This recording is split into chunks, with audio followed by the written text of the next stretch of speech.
Setan hadir tepat waktu. Karya Budi Riswandi. Selamat menyaksikan.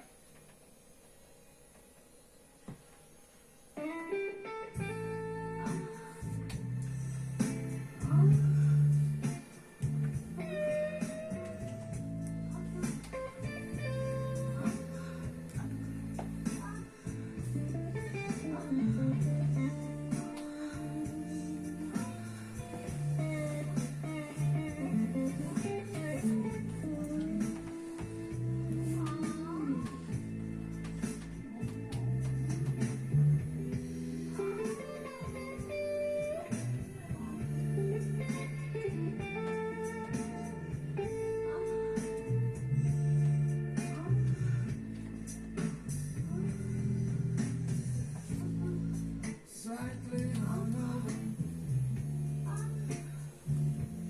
slightly hungover you.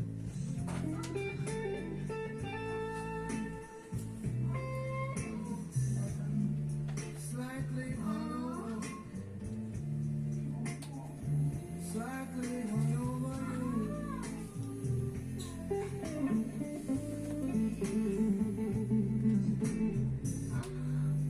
I've been lying, baby. Betapa ringannya mulut kita melabeli seseorang dengan sebutan pelacur. Lantaran kerjaannya menjajakan kehormatannya.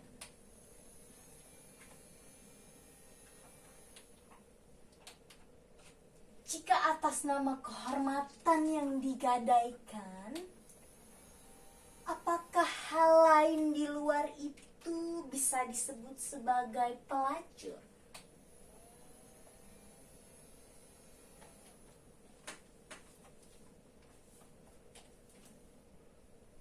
Seorang pejabat yang rakus makan uang rakyat.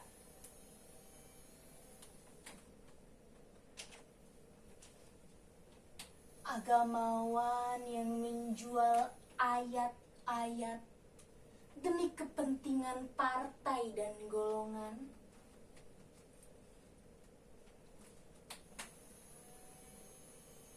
Para pengadil yang memutuskan pasal berdasarkan berapa besar jumlah pasokan yang ia terima.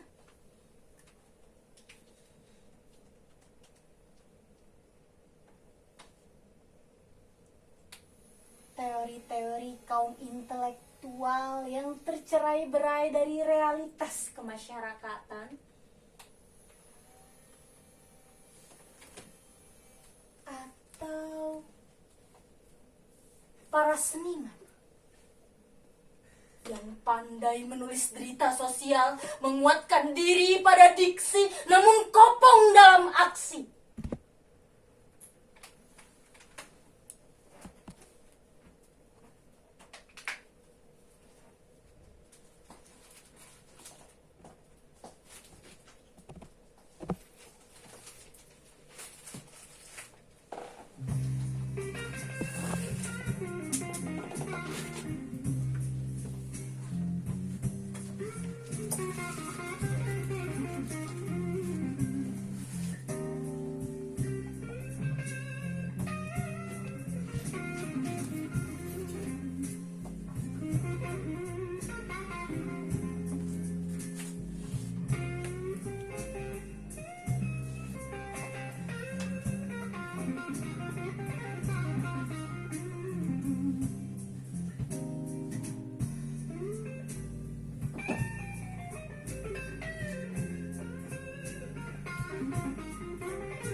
Kejam dunia membuat buah pikir picik ini bertahan dalam batok kepala kita.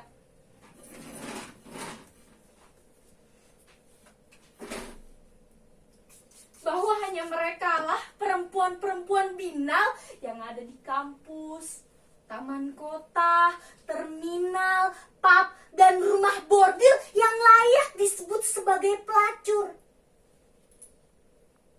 Sedangkan yang di luar itu, yang di luar pelacur, hanya disebut oknum saja.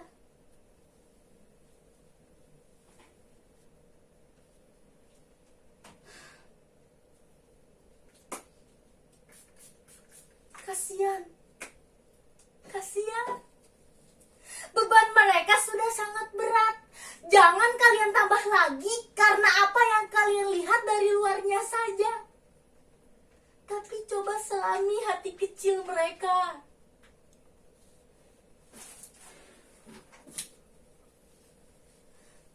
Tidak ada perempuan yang menghendaki nasibnya menjadi seperti ini. Tidak ada.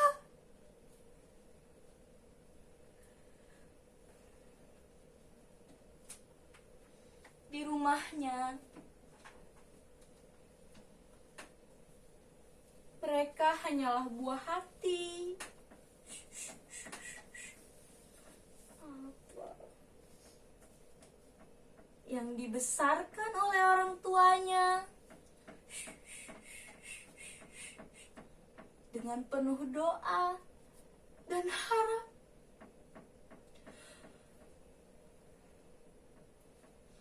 Tak lelo lelo lelo ledo cap menang ojo pijer nangis anakku sing ayu rupane dadi pandekare bangsa.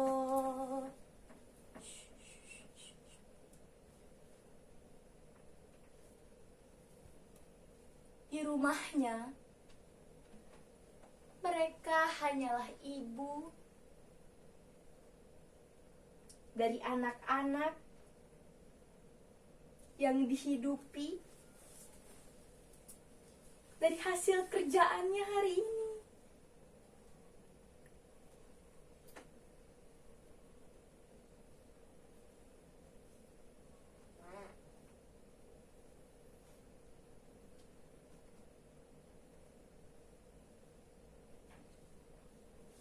Di semesta raya ini, mereka tidak ada bedanya dengan kita. Hanya nasib saudara saja yang barangkali lebih baik daripada mereka. Nasib, bukan takdir.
Esok hari adalah misteri.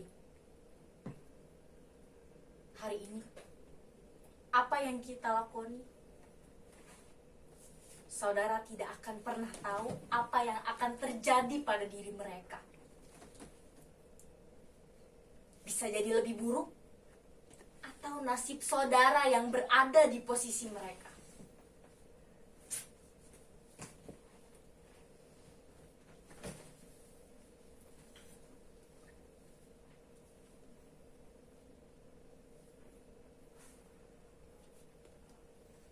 Sebelum kalian menyebutku perempuan murahan,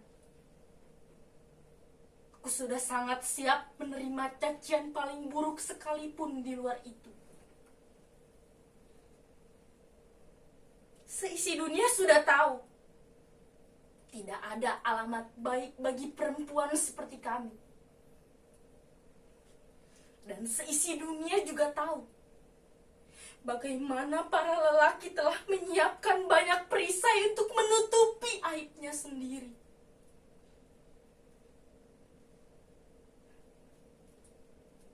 Tapi tidak bagiku. Tidak. Aku terlahir bukan untuk jadi seperti ini. Cuma keadaan saja yang membuat nasib kalian beda dengan nasibku.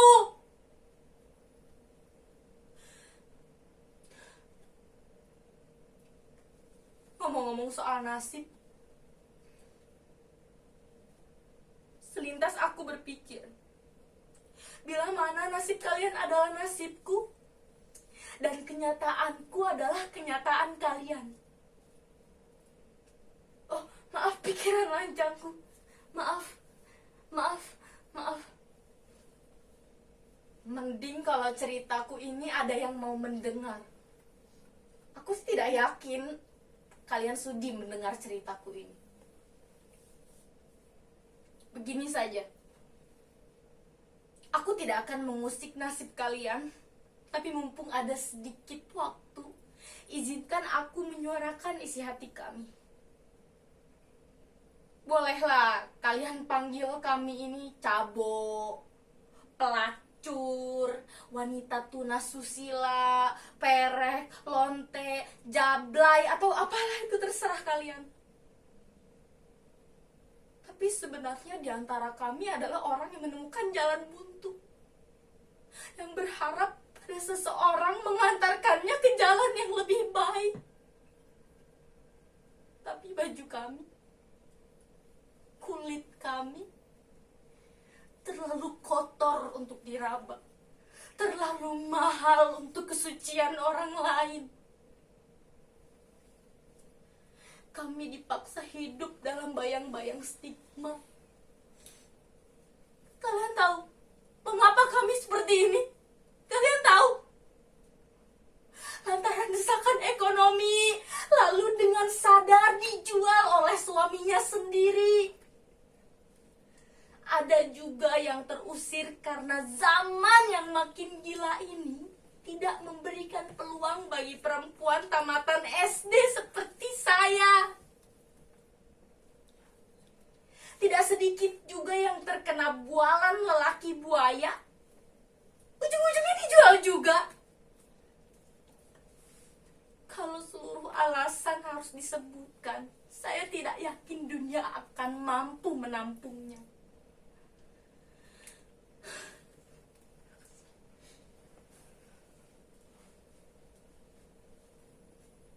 Semisal alasan tadi membuat mereka berada dalam lingkaran setan, apakah mulut kalian masih akan ringan mengatai mereka?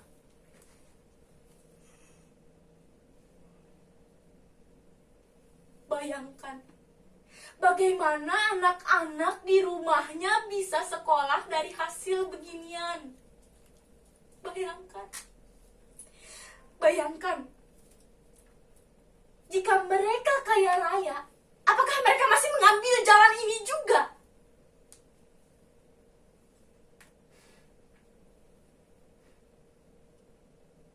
Bayangkan, satu dari sekian ribu yang beredar, pasti ada yang dengan sengaja diantar oleh suaminya sendiri. Tidak sedikit juga yang terjebak atas nama cinta.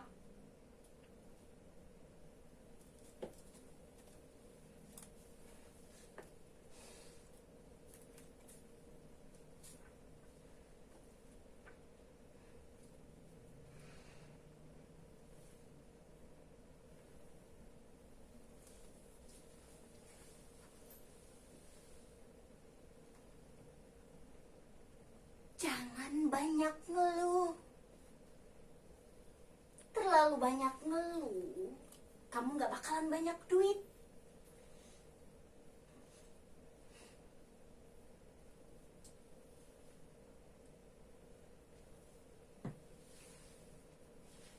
Bagaimana kamu mau membalaskan masa lalumu kalau nggak ada duit?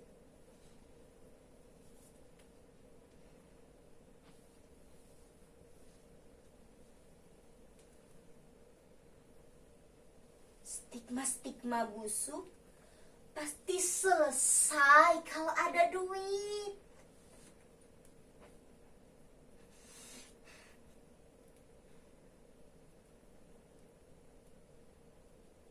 Besok atau lusa, kalian sumpal saja mulut-mulut mereka yang nyinyir pakai duit.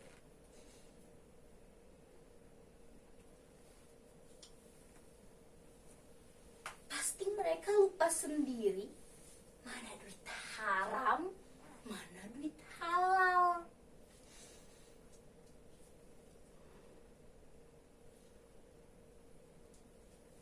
Hidup perlu modal. Hanya monyet yang gak butuh duit.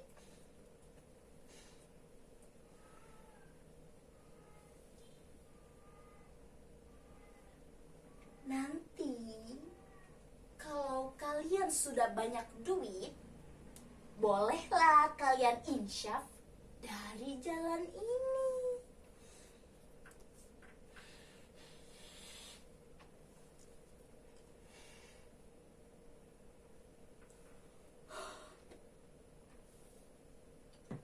Begitulah tugas setan.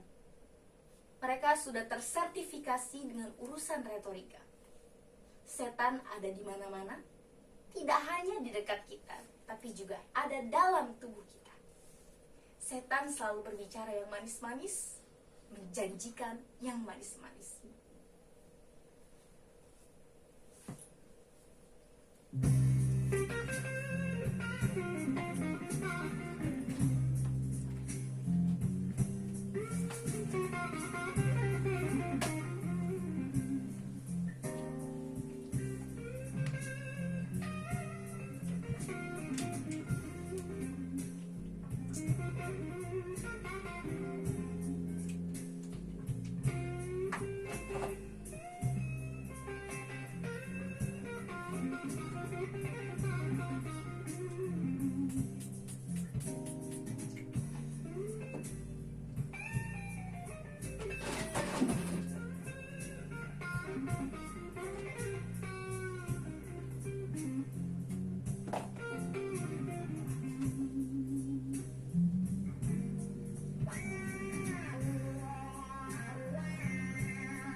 Halo abang.